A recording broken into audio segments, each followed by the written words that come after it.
working? Yes, it is. Hi everyone.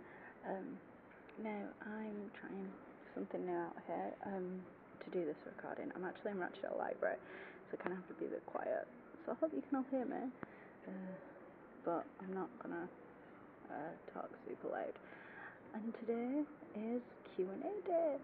It's taken me like 3 weeks to get around to doing this because I've been ridiculously busy. And I'm literally only doing this now because I'm waiting for Helen, so I'm going to be here for a while. And I have some interesting questions sent in by you guys. The camera's in a new place on this, I'm not used to it. So I keep looking like over there, expecting my camera, and my camera's over here. Right, we have some really good questions actually. I just want to, no, not that. I'm not used to using this yet, can you tell? This is like a brand new machine. I have a brand new machine and I'm not used to using it yet. Okay. No, that's not what I wanted to do. I need to cut so much of this out already. Okay, so the first, I don't know how many questions I have. I have a bunch of questions from like a few people. And I apologise. And you're going to hear that every so often because I'm getting messages and I don't know how to turn that off. How do I turn that off? Go away. Never mind. Okay, so the first question is from Singular Sensation, who changed the name recently, but I can't remember what it's to, and I'll remember that and I'll tag it when I post this, but they changed the URL and I don't remember what it is now. When did I start and what made me want to start watching Designated Survivor? Now that was last Christmas, so Christmas 2016, and it was just, my mum had been going on about it, and now ex-friend had been going on about it, and loads of people were like, oh, well, you really like Maggie Q, and you like Kiefer Sutherland, and you should give it a go, because it's about politics, and you like politics, and you know, all that kind of thing. And I was really sceptical at first, mostly because of the conspiracy part, which just didn't really gel with me at all. I should just say the table is like there, so that's why I keep like leaning down, and it didn't really gel with me, the idea. Then I ran out of things to watch. I'd rewatched everything and I was bored, and I was like, right, fine, I'll give it a go. So I put the first episode on, and holy wow, it was so good, and I marathoned all of 1A in less than 2 days. I think it was in like something like 25 hours. It was just over 24 hours, and I hadn't slept, and I'd barely eaten, and I watched the whole thing, and I remember just like screaming at my mother for letting me watch it before there was new episodes out, and I was really, really annoyed. This is from my best friend, who I'm actually waiting for, who you all know on Tumblr because I tag her a lot as Knitted Ace. If I could arrange for Zoe to be cast in any role, what would it be and why? I'm torn because there's two that I talk about a lot with my friends that would just be so good. One of them really would amuse Helen because that's as the Master in Doctor Who, and that comes from ridiculous conversations that we've had and how that would convince me to actually watch Doctor Who, which is not wrong. And the other one is one that I've got, an ongoing joke that I've got with Ika, which is as Wonder Woman, and yeah, so those would be amazing. Those would be a lot of fun. I would enjoy that. Okay, I'm not doing that one. Phoebe knows which question that is, but I'm not doing that one. This is one from Phoebe, which is Designated Survivor for the win. If you were given the opportunity to change one and only one storyline, which would that be and how would you change it? Only one. I'm sorry, it's got to be Seth and Emily. It's got to be. Can't deal with it anymore. Can't just erase it from existence. I wouldn't change it, I would erase it from existence. I would have them go back to just being the world's best friends. And I probably wouldn't hate Emily as much. I'd still hate her because she's been a bitch this season, but I wouldn't hate her as much. No, it's got to be that bit. It's got to be. Can't deal with that storyline at all. I would even take Damien over that storyline right now. That's how bad it's got. Right.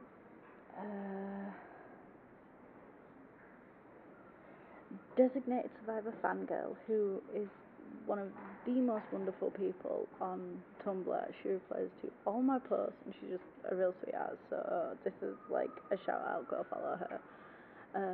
How did I get into fanfiction? Who is my favourite character on DS besides Kendra? Kendra's actually not my favourite character.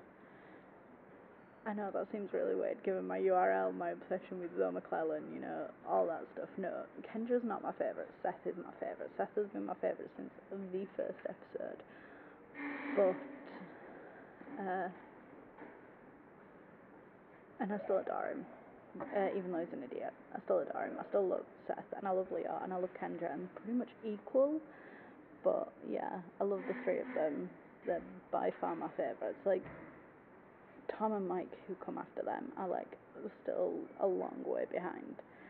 And Leo is a character I never expected to love. I never expected to fall in love with Leo, and he is my precious little potato, and I love him. And yeah, so I could go into a monologue about how much I love Leo Boone, but I won't. And how did I get into right, this actually goes back to 2008, 2009, and I joined Twitter, and I started finding people, you know, that watch the same TV shows as me, the same programs and everything as me, and I started, because I was really late coming into writing and everything, because I was always more music and sports until, like, I was 20, 21.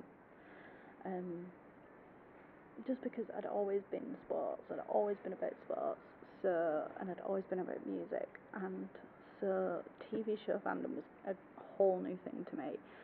And my friend at the time, who I think, who I would still speak to, but she's, we were talking like pretty much every day, and she wrote a lot, and I was reading her stuff and reading other people's stuff, and I was like, I'll give this stuff a go. And my first fanfic, it was called The First Snow of Winter, and it's still up on fanfic.net, and you can go find it. It's for Bones. It's awful. But it's been 9 years nearly since I wrote that. No, yeah, 9 years. It'll be 9 years in December since I wrote that, and I've been writing pretty much constantly since. And I don't think that's going to stop anytime soon. This is from my dear friend Lightfire64, who is my enabler, my bad idea bear. Another one that you really need to go and follow if you don't already.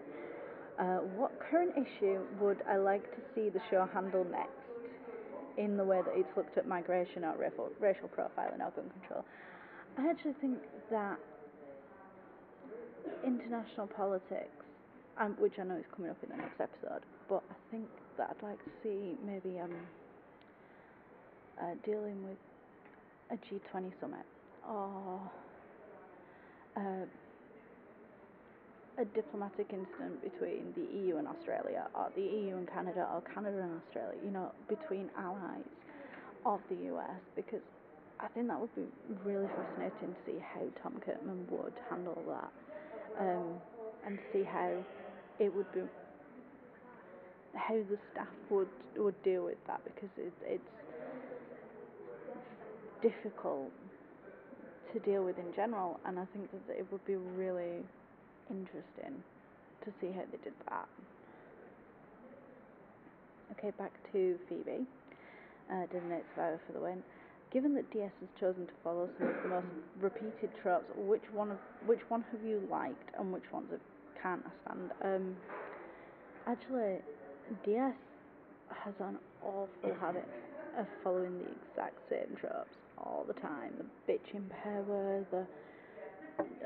that's the one that I hate the most, probably. is the bitching power. That just, the bitching charge. I hate that one. I really do. I hate that one. Like with the power of 1,000 suns. And you know, if it was done well, the friends to lovers trope, I would be totally behind, because I normally am. But they haven't done that very well at all over the course of the show. They didn't do it well with Emron. They haven't done it well with Seth and Emily. They haven't so far done it well with Damien and Hannah. They were never friends, so I guess.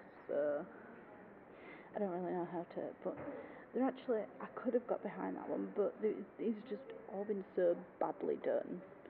So I don't know. I don't know if there is any I like. I actually like it when they break tropes rather than follow them. That's been quite nice.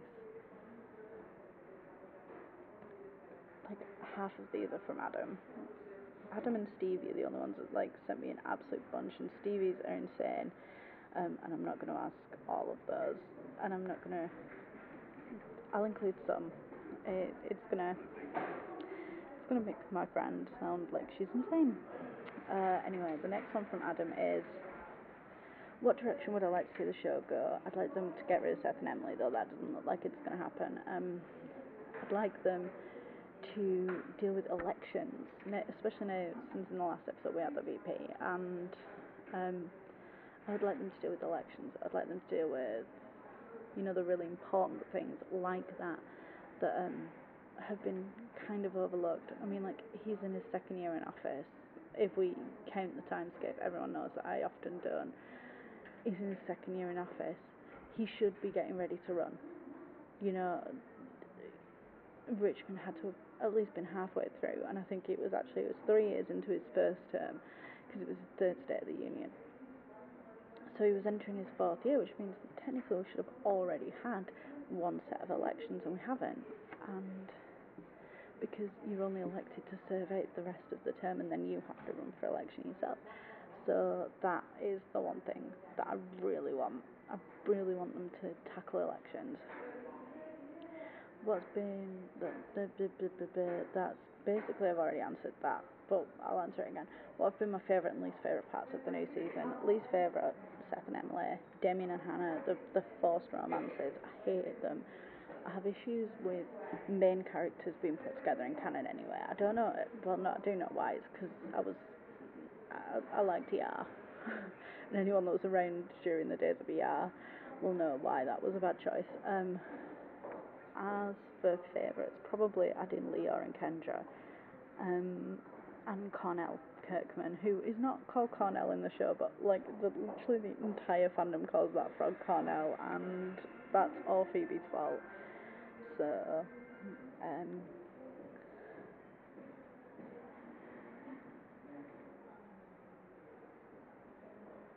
right, and then I've got a couple of fic questions. So I think they're both aimed at the fic that I finished last, the big fic, which was 31 Days, which obviously followed the first month after the First Lady was killed. And do I have a favourite chapter? It's probably, I can't remember which number it is, because I don't remember the exact date, but it's the one where Judith basically comes in and just like is like, stop being a knobhead to everyone. She's just, Judith Danes is a badass, and I wrote her, and I feel really bad that she has become like my favourite character, but I love her. Sorry, I need to sit up a bit because my hand's hurting. Yeah, Judith Danes has just become like my absolute friggin' favourite. And what character's point of view do I actually enjoy probably writing Seth most, because Seth is so much like Meredith, who obviously I wrote all the time for NCS and all that, and we, as you know, we joke about this all the time. This table is really not steady, and we joke about that all the time, and that's why probably he's easiest for me to write, because he's so much like her, and it's ridiculous and hilarious at the same time. And now the next questions are all from Stevie, the hero Google needs on Tumblr, and they're slightly off the wall, extremely off the wall actually. So shall we just say that Stevie has been given a stack of universe-altering bananas. Don't ask, I didn't. It's not worth it, believe me. I know her in person. It's not worth asking. Um, so we're going to go through some of the questions. We're not doing all of them because there's like 15 here, and this is already 15 minutes long. So we'll start. If you ate a specific universe-altering banana that affects the writers of Designated Survivors' minds, what would you add to the show? Sorry, no time travel in the universe-altering bananas, so I cannot affect what has already happened. I would make them split Seth and Emily up. I keep saying that, but I really friggin' hate it. It's awful, abusive, manipulative. I'm not going to go into it. If I go into it, I'm going to rant, and we don't have time for that. So yeah, I'd get rid of Seth and Emily. Not doing that one. Brody and Kendra are for some reason in the same universe hanging off the side of a cliff, but you can only save one with your magic rope. Who survives? It's got to be Kendra because she's so sweet and I can't kill her. I love Mary. Mary is my favourite character ever. She's the character I most identify with, but no, it's got to be Kendra.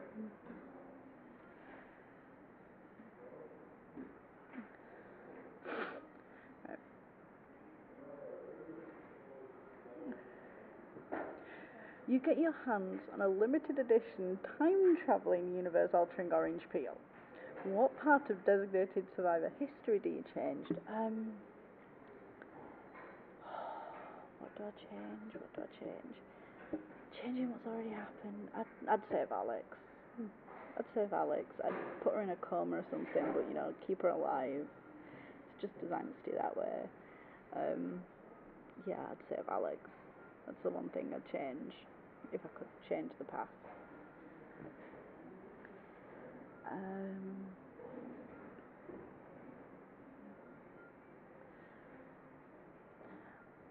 I have to gift a universe-altering banana to a character now, and what do I think they'd do with it? I'll probably gift it to Mary, and hopefully, she would change the bad life decisions she makes, because she makes terrible life choices. Terrible. Yeah. Sorry, someone I know has come in.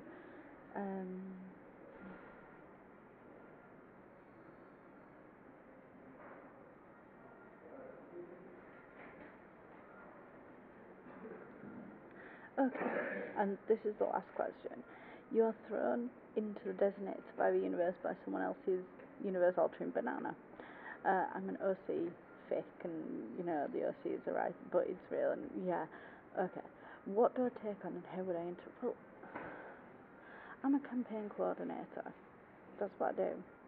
So one would assume that I keep doing that. And so therefore, I'd probably piss off Leor a lot. Like, he'd be the one I piss off the most, because I'd disagree with him a lot, and I probably wouldn't be anyone's favourite person, because my job would be to win an election, and their job is to govern. So it would be fun, definitely. Anyway, so that's this 20-minute of message. I have my Q&A that's taken me 3 weeks to do. I'm sorry for that, but life got really busy. And hello to anyone new coming to my channel, because I'm terrible at keeping up to date with content.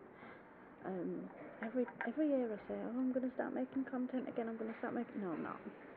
I'm just straight up being honest, no, I'm not.